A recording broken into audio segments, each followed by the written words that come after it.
A is for Alcoholic is a program about recovery. My name is John, and I'm an alcoholic. And my name is Jerry, and I'm an alcoholic. Join us as we go through the alphabet of alcoholism, one letter at a time.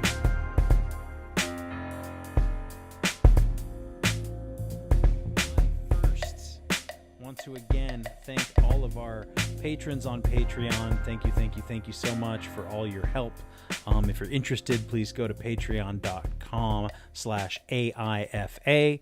And if you're not, please give us a rate and review us wherever you listen to podcasts or on Apple Podcasts. 5-star reviews are always appreciated, and 5-star ratings are always appreciated, and kind reviews as well. We are brought to you today by Green Camel Press. Yeah. Green Camel Press does greeting cards and comic books. They are my other company, and we have a line of Christmas cards, holiday cards out right now. You can go to our website, greencamelpress.com, and get them. One of the cool things that we are doing with these greeting cards, they're all super cute. They've got cute little animals on them, like Owl Be Home for Christmas and all that kind of stuff. Do you like that, Jerry? Yeah, that was a little gut punch right there. That was a good one. You haven't seen them yet. And but what we're doing is, you and those of you listening elsewhere in the world, we're dealing with some pretty horrific fire situations here in California. I live 150 miles away from where the fires happened up north in Butte County, and we are still the air quality is so poor that you can't go outside, or you shouldn't go outside without a mask. So it's pretty rough here right now. And what we wanted to do was take a portion of the proceeds from these cards, and we are going to donate them to the North Valley Animal Disaster Group. And so the North Valley Animal Disaster Group is a group that handles, pets, farm animals, and wildlife in Butte County around Chico and Paradise, helping the little critters who can't help themselves. So Yeah.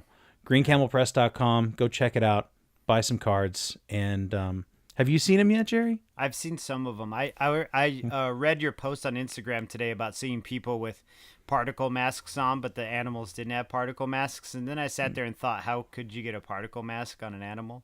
They make them. Do they really? They make them. I saw this one little like Boston Terrier, and he had a little mask on. I just figured, where would the little elastic straps go? I don't know. Their ears are fucking weird, but I don't know.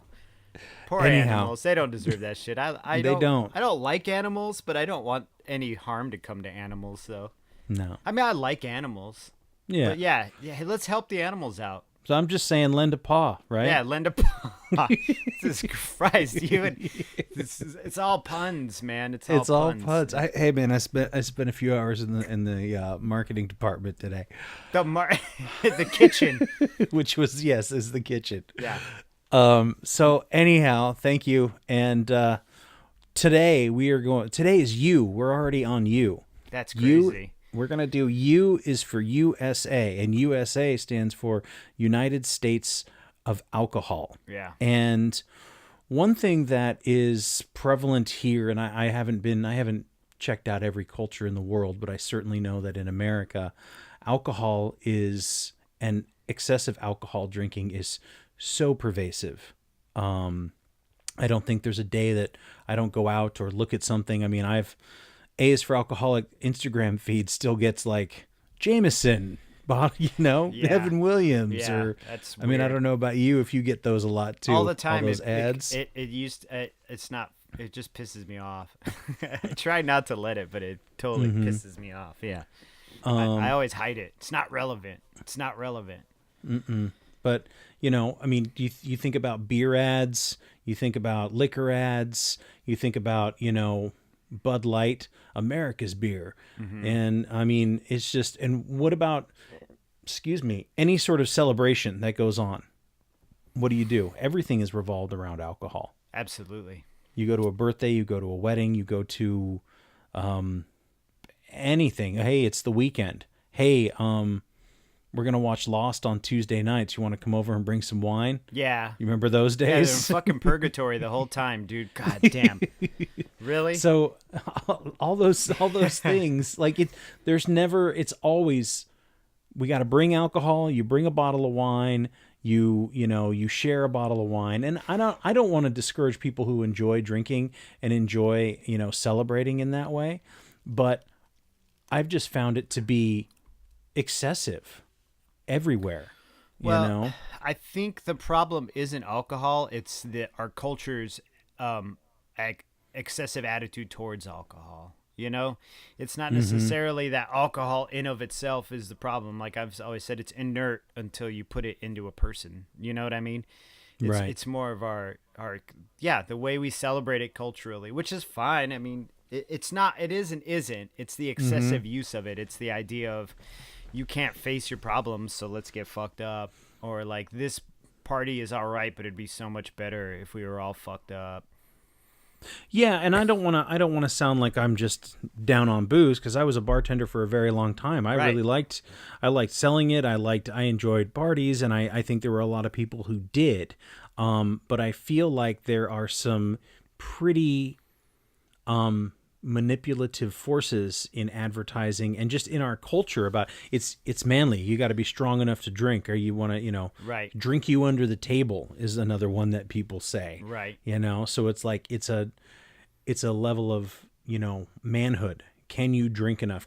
I can outdrink you. Right. And that never gets anybody anywhere.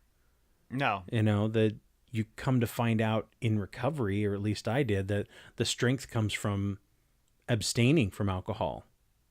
Yeah. Yeah. Yeah.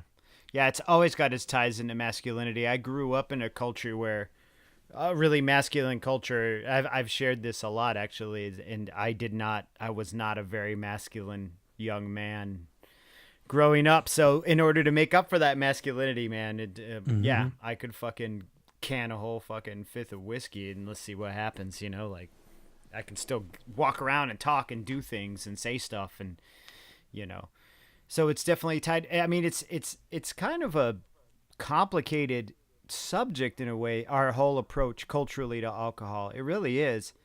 There's so much going with it because they also market it in a feminine way too, There's wine moms kind of thing, and so this image Right. of the wine mom who needs just a little bit of wine to get through the day to deal with their kids. Right. And it just seems, again, I don't want to take away from anybody's good time, man. Nah. But when I see it, there just seems to be like this, I don't know, this vein of sadness, or, something's wrong or off, because if you need to have a glass of Chardonnay at 11 o'clock in the morning because your kid won't shut up. At 11 a.m. Yeah, it's escape, right? And there's nothing wrong with escape. There's nothing wrong with wanting to escape whatever your current situation is. I understand that. One of my first instincts every single time is to run, is to escape. But I feel like, there are other ways to escape. I'm kind of in tandem with you in that I don't want to sit here and sound like you're typical teetotaler, tell everybody, it's not fun. I think more I want to address, we are addressing the people who kind of have the condition we have, and who were drawn into it. We are honeypotted into it, like, because there's so much glitz and glamour around it. It's got glitter and shit all over it. It's all shiny and fuck, dude. How many times have I been on YouTube watching a video and it'll be like a Mike's Hard Lemonade commercial, and the Mike's Hard Lemonade is this whole mysterious, like, dark European parties with techno music and fucking, like, carriages, horse-drawn carriages and people in suits, and I don't know any motherfuckers in a suit drinking Mike's Hard Lemonade at a European party. And they're like, see where the night takes you. And I'm like, yeah, the night's going to take you to fucking jail, dude. Or, The night's or like, gonna take you to the gutter. punching your girlfriend, or, whatever awful thing the night's going to take you. But it's so deceptive, It's so deceptive. Absolutely. There's so much glamour around it. And it's never like, yo, you feel like shit about your life? Do you not want to feel like shit for 3 hours? Here you go. Here's some Mike's Hard Lemonade. You'll feel like shit tomorrow, though. Oh It'll all be back again, but then you get to do it with a hangover. So good luck. Yeah. Yeah, I have this very distinct memory with you in 1998, Oh yeah. and we were watching it was a Brian Setzer video, and it was super shiny and sparkly, and the girls like got a tray full of martinis, and the vodka or the gin is like sloshing around and spilling, and I was watching it, and I'm almost certain we were both drunk. That's what we did, sat around and watched Brian Setzer videos and drank on the couch, Right. and you were like, it's pretty fucking beautiful, isn't it? Yeah. And I was like, yeah, and you said something to that effect, and I was just like entranced by this video, this music video, which now to me seems totally ridiculous, but in that moment 20 years ago, 20 years ago, it was like, wow, man, that's awesome. And it's always there. You listen to it on the radio, you see it on TV, Instagram, Facebook, always. Yeah. They're trying to push the booze. Well, it's all marketing. It's just an empty promise. I think I would feel a lot more comfortable with it if they were just honest. And you know what? I have to actually I want to footnote a previous statement I said about I don't know anybody who's ever drank Mike's Hard Lemonade in a suit, because I probably have myself drank Mike Hard Lemonade in a suit. I mean, the suit had cigarette burns, maybe, and a blood stain on it, but I definitely drank some shit in a suit. Please, get down off your high horse. I know, Jerry. right? Like, I'm a blue collar guy, I'm a man of the people. I don't write my blue collar poetry, Yeah, it would be nice if they were honest, and but the thing is, if they're honest, there's just too much at stake and too much to lose. It's a little too ugly. And the article that I sent you was about the alcohol consumption in the United States, that they were saying the top 10th percentile, so the top 10% drink like 90% of the booze. Oh, wow. So the top 10% have they said 74 drinks a week, and then it drops down to 15, and then it drops down to like 8, and then almost nothing. So 1/3 of the U.S. population doesn't drink at all. And so you have this very select group of people, a very small portion, who buy all of the booze, or buy most of the booze in the United States. Uh-huh. And what would you call somebody who drinks 74 drinks a week, or 10 plus drinks every single day? Yeah, it's someone who should be listening to our podcast, probably. So, when you think about that, and again, we've talked about alcoholism being definitely a self-diagnosed disease, but when I think about 10 drinks a day, and now granted, I'm the kind of guy who'd get 2 bottles of wine because the first one's just to get warmed up, right? This is not, I need a bottle of vodka and a 6-pack of beer just to kind of, have a little extra. But that is a lot of booze to be ingesting all the time. I mean, you got to put in work. And these people, and I can't speak for all of them, but it reminds me of my own addictive tendencies to drink like that. Mm-hmm. So when I hear that, I go, oh, I'm an addict. I'm an alcoholic. That's how I would drink. Yeah. So then when you hear that the alcohol industry, and again, I wish I had the article, but it was from the Washington Post. They said that they spend $2 billion a year on advertising. Now, $2 billion a year on advertising. Advertising is only a small slice of your budget, right? Right. So who are they marketing it to, and who are they, I have to believe that they're marketing it to these people who keep drinking because they can't stop. Right. Because I couldn't stop. Right. And I would love to be lied to. But you would think with the physical nature of addiction, though, at one point they wouldn't really need to advertise to the person who's physically addicted, because they've already put themselves in that pattern. I mean, their body is putting themselves in that pattern of buying, consuming, purchasing, consuming, because physically your body's like, yo, I need this or we're in for a bumpy ass ride, you know? But I would think too that a lot of the advertising is for like the first time drinker, or even dare I say the underage drinker, because I mean, when did we start Sure. drinking, and how many people do I know really started like drinking at 21? I'm sure there are a few of them out there, and this is all just circumstantial evidence from all of my research over the past 20 minutes, but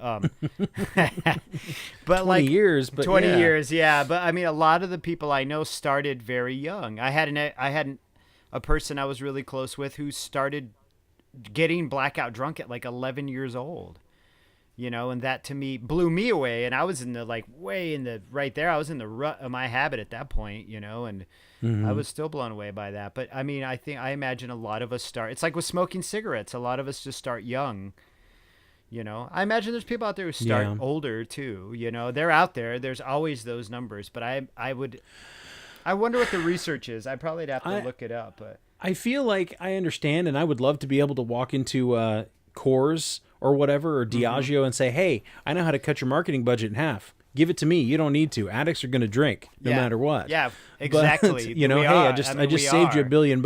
Yeah. You know, but I feel like what happens is, because it's so pervasive, and because we don't even know that we're being, you know, a lot of times with advertising, even the savviest of us don't know that we're being kind of duped into it. Oh yeah. And I feel like the alcohol industry is trying to help us lie to ourselves so that we can feel better. So I think, and I don't know what I mean, obviously I don't think they would ever say that out, you know, outright, but it feels to me like, hey, as long as I can, it is reinforced at every commercial break that what I'm doing is fine.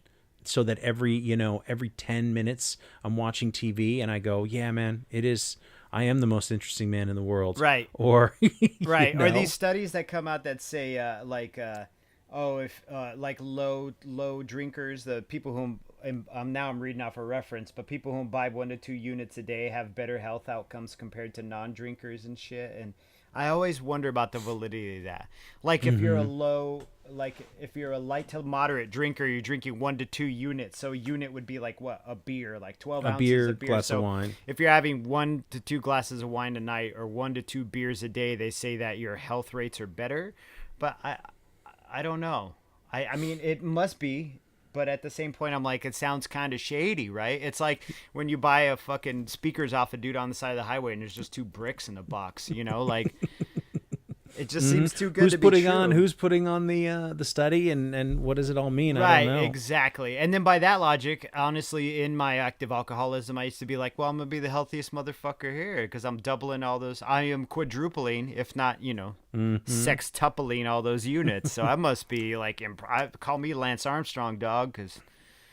See, and that's what I was going to say too. Is like, why don't we ask all these athletes, these people who are supposedly in peak physical condition? They're not having 2 beers. You know, Usain Bolt isn't having a couple glasses of wine every single night. Every single night, yeah. You know, Lance Armstrong's not, you know, cracking a couple of beers every single night. I just don't see it. I mean, Serena Williams isn't, you know, having a couple of shots every single night, right? To stay healthy. And yeah, these are just people to stay healthy. Yeah, exactly. Just to stay healthy, right? Yeah. So these are people that we put above, you know, because of their physical, being. Yeah. So it doesn't make sense to me. And again, coming from an alcoholic perspective, I could never do that. That was not even... Well, yeah, how the fuck are we going to do 1 shot a night? Good Lord, that's awful. That sounds like hell, dude. I'd rather just not and be happy and feel good than be like, okay, here's your government administered, not government, but, you know, socially administered 2 shots a night. I would feel like a lion in a cage at a zoo, just pacing, dude. Just pacing. But again, you read that study and you go, yeah, it's fine. And then you have 2. It's justified. It's just, yeah. And then you have 2 more and 2 more and 2 more. And then you've already, it's too late. Well, and it's, you know what, it goes on every level. I mean, it's not even just advertising from alcohol companies, and then it's just like I said, it's our general attitude towards it. Like how many cutesy little meme pages where it's like funny little cute little memes about shit you do when you're drunk and how innocent it is and shit, and or shit you do hungover and how innocent it is, and I don't know, man. I guess just because of who I am, I can't. It just kind of grosses me out. Like I'm like, ugh. That's not how it is for me, though. But then again, I can't like judge for everybody else. Maybe some people have some defining moments drunk. That's crazy. I just said that out loud because I don't really agree with it. But I wanted for fair play. I want to be, for the sake of fairness, I want to be like, maybe some people's experience is positive, but all of mine were bullshit. Not all of them. 95%. There was that little 5% where I flew above the radar and I was glorious for about 2 milliseconds, before I crashed into the ground. But I don't know. I would love to hear of somebody's, defining moment while blackout drunk, but I have a very hard time believing it. Same as I, like I haven't heard one yet. And I hate to be the drag, right? I have this like little 8-year-old daughter, and she's going to grow up one day and be a teenager, and she's going to get nailed with all that shit. And like, I want her to be like, yo, you find you and figure out who you are. But, I would hate to be that dad who is just like, it's going to end shit, like... It's all shit. Just don't do it. It's all going to end shit. Because that's resentment, and I can't be resentful. I can't afford to be resentful towards things like that. I got too many other things I'm resentful at. Right. Well, and as an alcoholic that people have to figure that shit out on their own. You got to figure it out on your own. I was listening to Joe Rogan, and I don't listen to him often anymore, but I was listening the other day on my walk, and he was saying... And he was really right on about one thing, and they were talking about drug abuse and alcohol abuse, and he's like, the thing about that kind of thing is like a doctor they can diagnose you physically, but you are not ready to be done until you're ready to be done. You can't figure that shit out till you're ready to figure it out.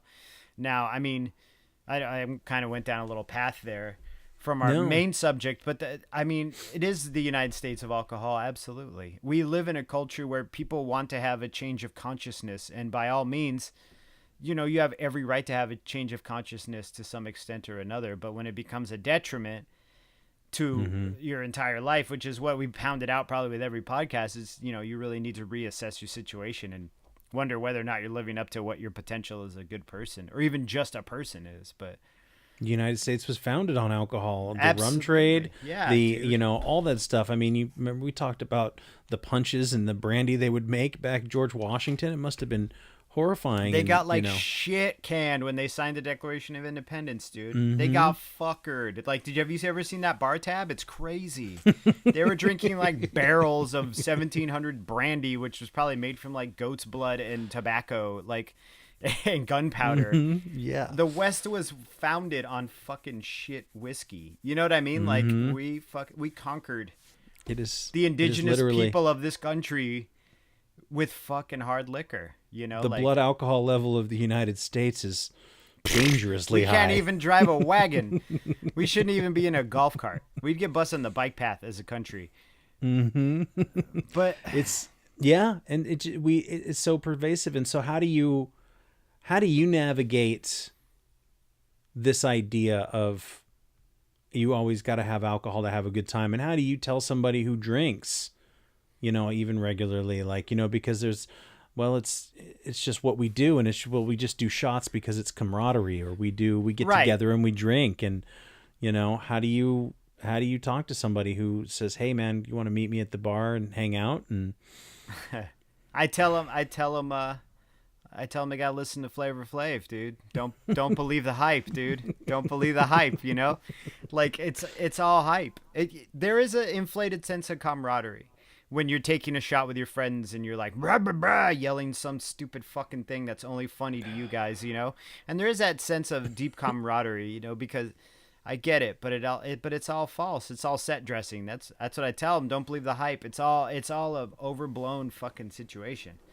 It's like way bigger than it. It's a mountain made out of a molehill. Like, Yeah, I mean, I remember the last time going to meet somebody and they wanted to meet at a bar, and I had my club soda, and I was done very quickly. And I remember I used to spend hours in bars. I've had days where I open the bar and I closed it. I've Like I had would those sit in the days with same you. bar. Oh, in the same right? one? No, I've had those days with Well- you where we sat in like 9. Yeah. I probably had a day. No, I have done that with you. Fuck, I have done And that. this, Yeah. you know, you get in there at 4 or 5 in the afternoon and you stay until close, and it's Yeah. like, how? I don't know anymore, because it's like I got shit to do. Yeah. You know, the world. So I'm just always amazed, and so it's good to find other places to go and meet people, and I always try to find I found this cool like new little place with this. They do coffee and espresso, and they do beer and wine too. And I was like, Yeah. this is really nice and clean. you Maybe tell I me told- about I that talked last about this week. last week. Yeah. And so But you know what stuck out to me about last week, though, is you said you went and talked to the owner, and I absolutely believe you, because you have the type of personality where you're like, I like this place. I need to speak to the owner. Like I was thinking about that, about you and your personality, and you're like, I really need to have a word with the owner, like a positive word though, and Yeah. just to let them know that I really like this place, and this may be my new spot. And I was like, yeah, that's you, dude. That's absolutely you. It's funny. I didn't spend any money that day, and I haven't been back yet. But I'm planning on going. Yeah. I You're swear. like, listen, you guys have some of the best tap water in Sonoma.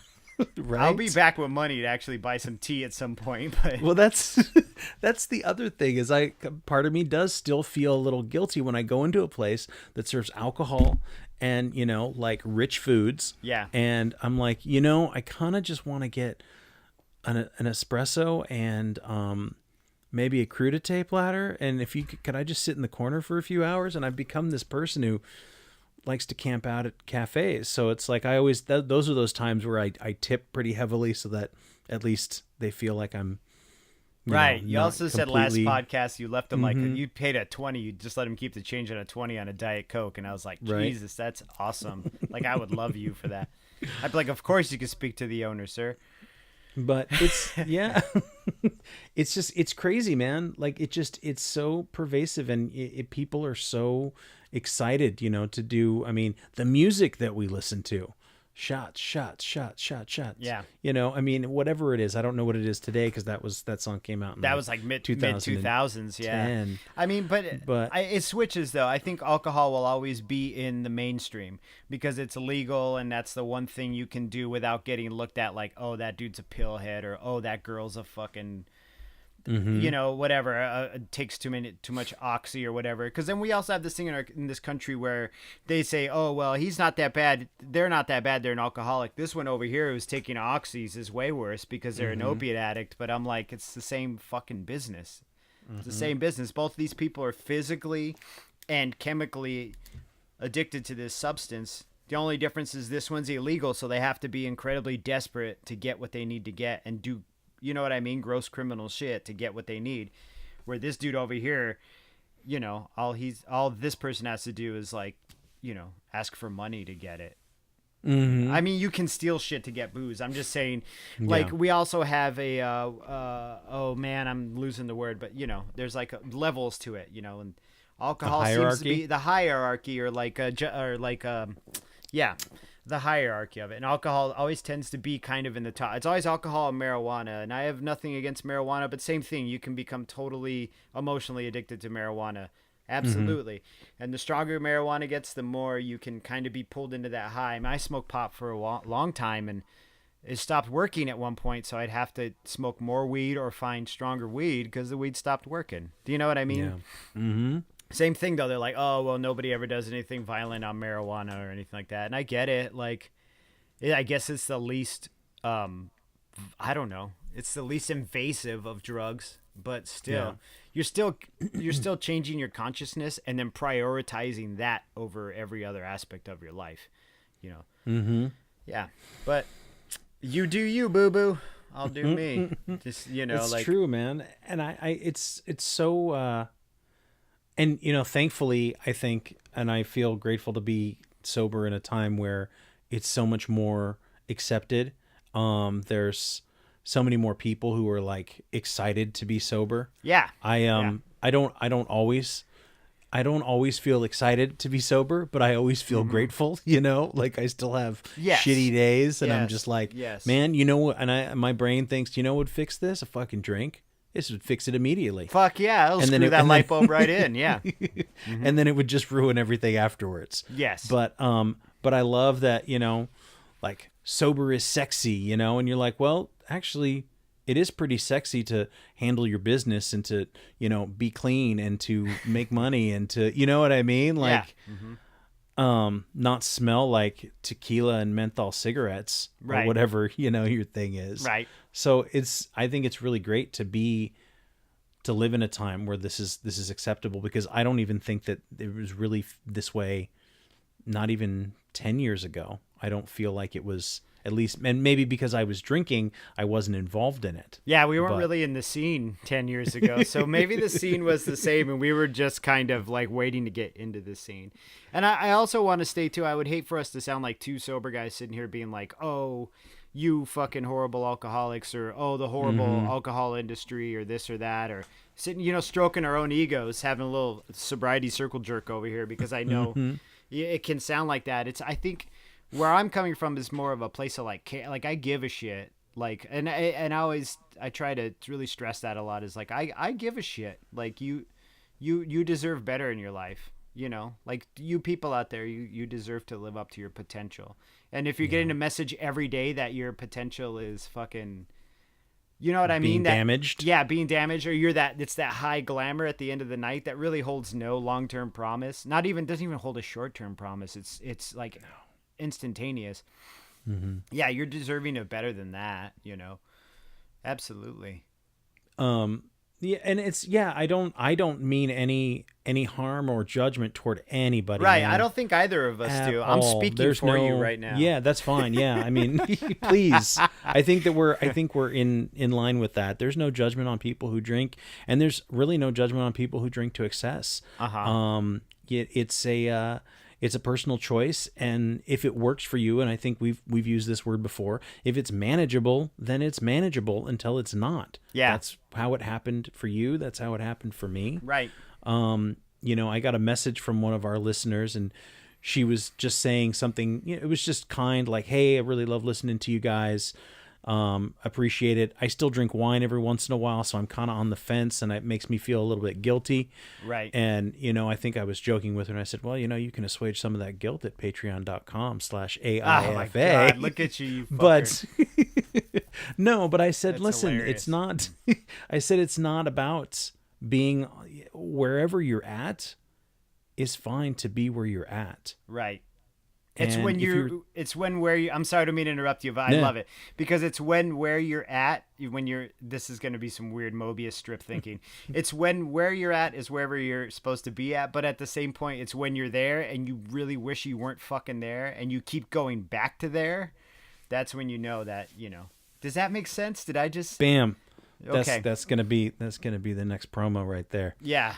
We're going to dissect that one. Golden drops right there for you.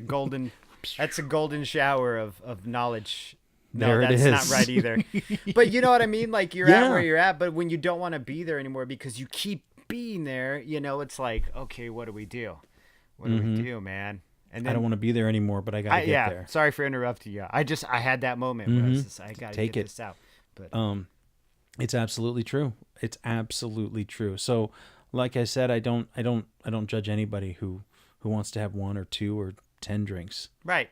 I hope that you're okay, and I hope that you're happy, and I hope that you feel well. Exactly. You feel well, you're okay, and you're happy. And if you're sitting there going, well, this is once again a detriment to my happiness and well-being, well, then maybe it's time to reconsider. And fuck what the commercials tell you, because none of that shit's real anyway, dude. Bam. Do you have any times to see a commercial for the fucking Millennium Falcon when I was a little kid and it looked dope as fuck, and then you'd get it and it was whack, dude? It was like molded shit plastic, and the thing don't fly. It doesn't shoot rockets or anything. No. The commercials Parsecs. lie, dude. Parsecs. What is it? Parsec isn't even a length, right? It's not even a length of space, or I don't know. Gonna get some angry Star You know, Wars. I fucking don't nerds. even like Star Wars anymore. I'm a grown person. That you can be a grown man like Star. Listen, I'm just gonna apologize right now. Yeah, you can be a grown man and like Star Wars. Of You can course, be- I don't like anything, to be honest with you. I like, you know what, Red Dead Redemption 2. That's what I'm brought to you by. I beat the game. I finally beat it. What? Yeah, no, well, I'm not all the Alright. way done. I'm on the epilogue, and I cried. So how can I pass judgment against Star Wars when I'm sitting a grown 43-year-old man crying in his living room over a video game about cowboys? You know what I'm saying? So How the West was won. I got to look at the man in the mirror. Yes. But yeah, fuck those ads. All that shit is that's my stance on this. Fuck those ads. They're bullshit. That's your Buffalo stance? That's my Buffalo stance. Football isn't any better with beer. Like No. the 4th of July isn't any better with weird fucking that weird honey whiskey. Like none of that shit. No, Enjoy it. It's not. Enjoy it. Be present. Be present, dude. Sit there with your kid. present. Hold her hand. Eat some sandwiches. Sit there with your wife. Just be like, damn, my wife's cool. Or damn, dude, I'm going to go get cigarettes and never come back. Probably don't Whatever do you that gotta second do. thing because I'm just No. getting squirrely at the end of it. But But yeah, so just love yourself, be present, yeah, and we care hope about all- you. We hope you all had a good Thanksgiving. Yeah. Oh, yeah. This will be out after Thanksgiving. Enjoy Mm-hmm. your Thanksgiving. Or enjoy. I hope you enjoyed it. I hope you enjoyed it. Yeah. All right. Stay Later. groovy, man. Later.